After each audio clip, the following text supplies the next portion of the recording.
Yes, welcome to week 6. I am so excited. So we made it. We're almost done, almost at the finish line.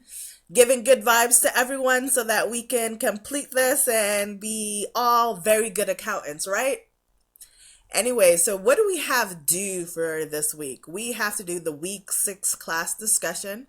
Everyone knows you need to post at least one time by Thursday, post 3 times by Saturday. We have to read chapters 13, 14, and 15. We also have to turn in the class project worth 150 points. I wanted to let you know that there was my accounting lab thing in the beginning. Anyone that scored 75% or above, I will put some extra points to your class project if you have that completed in my accounting lab.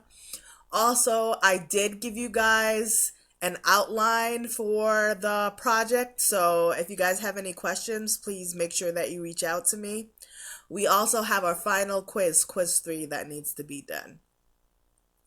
This week, what I kind of wanted to focus on is just financial statement analysis. I said I'm going to turn you guys from accountants this week into finance people where you're actually analyzing the income statement. So we have the data for Sunrise Incorporated, their comparative income statement. So it gives you a side-by-side comparing 2016 to 2015, starting with our sales revenue, then going through all our different kind of expenses, and then finally our net income. So what's the requirements? It says to prepare a horizontal analysis of the comparative income statement of Sunrise, round percentages changes to one decimal place. So when it says horizontal analysis, it basically means you're just comparing side by side one year to the other. So it's horizontal right next to it. So we are comparing from 2016 to 2015. Sometimes this won't go through it. It'll tell you vertical analysis. Vertical analysis only looks at 1 year. So you would take revenue and say for vertical revenue, you would put 100%. And then any other expense and income is just like a percentage of revenue. So you would put net income over revenue to get that percentage, but that's vertical. This is going to concentrate on horizontal, which is side by side, comparing 1 year to a past year. Also, in our analysis, we're going to do step 2, which asks the question, why did 2016 net income increase by a higher percentage than net sales revenue? So, the first thing it does is it looks at the next sales and it takes the 2016 sales revenue and it subtracts 2015 to get 70,000. How do you get that as a percentage? You take 70,000 divided by the 2015 year, and then you multiply by 100. That means year over year, 2016 had increased sales of 16.3%. So you're going to do the same thing for all the expenses. Cost of goods sold, you're going to take 2016 minus 2015, and then you're going to divide by 2015 for every single one.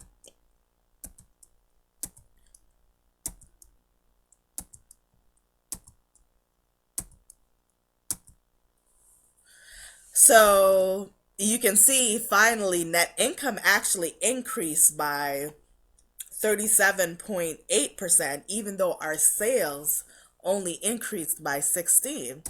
So how could that happen? And basically it's saying net income increased by a higher percentage than net sales revenue during 2015 because revenues increased at a higher rate than the total expenses. So that means that even though we were selling more, we weren't growing expenses at that same rate. So we were actually, maybe that means the company is getting bigger. I don't know if you guys have heard of something called economy of scales. That says that the more and more you produce things, the cheaper it is. It's called economies of scale, but that is the reason why our net income increased by a much higher percentage than our sales revenue. We're also going to look at a trend analysis for revenue and net income. And we're going to say which grew fast during the period, net revenue or net income. So for all of this, there has to be a base year. So our base year is going to be our earliest year. The earliest year is 2013. So the base year is always going to be 100%. So you're taking the revenue in 2013 of 800,000, dividing it by 800,000 times 100 to get 100%. Now to do 2014, going up, you take 730,000 divided by 800,000, which is 2013, the base year. You're going to do the same thing for 2015, except now the revenue is 842. You're dividing by 800,000, the 2013 number, which is the base year.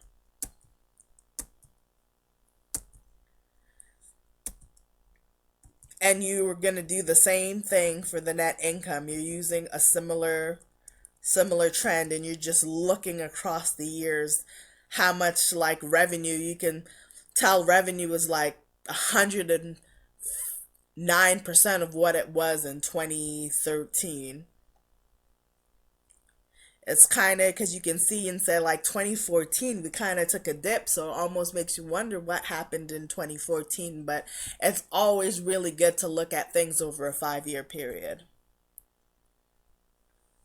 And then once again, you can see net income grew at a faster rate than net revenue. And we all know why from before, because as our revenues grew, our expenses didn't grow as much as our increase in revenue. So therefore, we were able to get a much higher net income profit.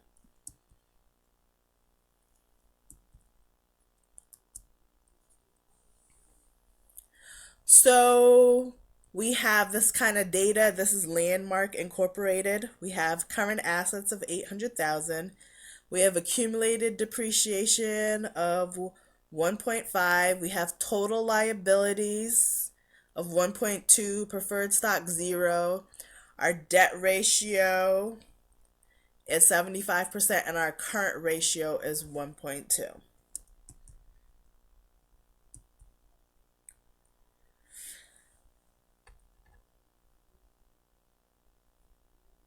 So from this, we're going to figure out what are our current liabilities. It's like you're backing into stuff.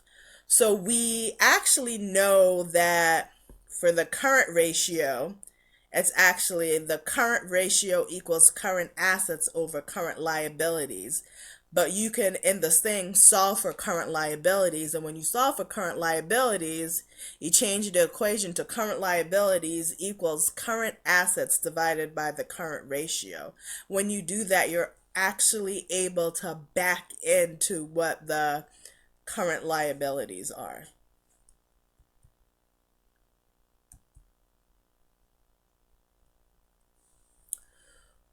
We know that there are 2 types of liabilities, right? We have current liabilities and we have long-term liabilities. And we know those 2 together gives us total liabilities.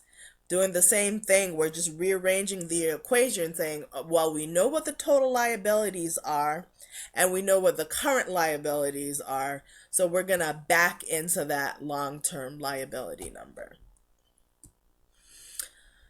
So now we need to solve for what the plant assets are net. So we kind of know if we take the total assets minus the total current assets, you get the net plant assets. So you're going to take the 1.6 million of the total assets, subtract the current assets to get 800,000.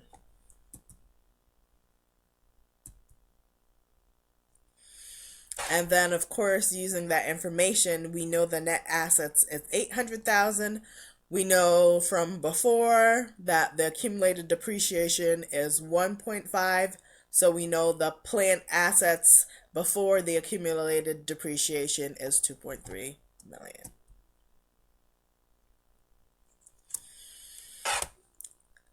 We can also, once again, back into the stockholders' equity. So you're going to be taking total liabilities and stockholders' equity minus total liabilities.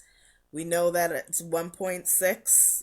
We know total assets and total liabilities and stockholders' equity have to be the same, right? Because assets equal liabilities plus stockholders' equity. Everybody remember that accounting equation from the beginning of the class, very first class.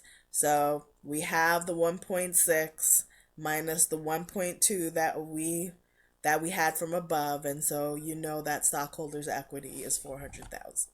400,000. All right, that's it. Good luck, everyone. I hope that you learned a lot from this class. Let me know if you have any questions. Thanks.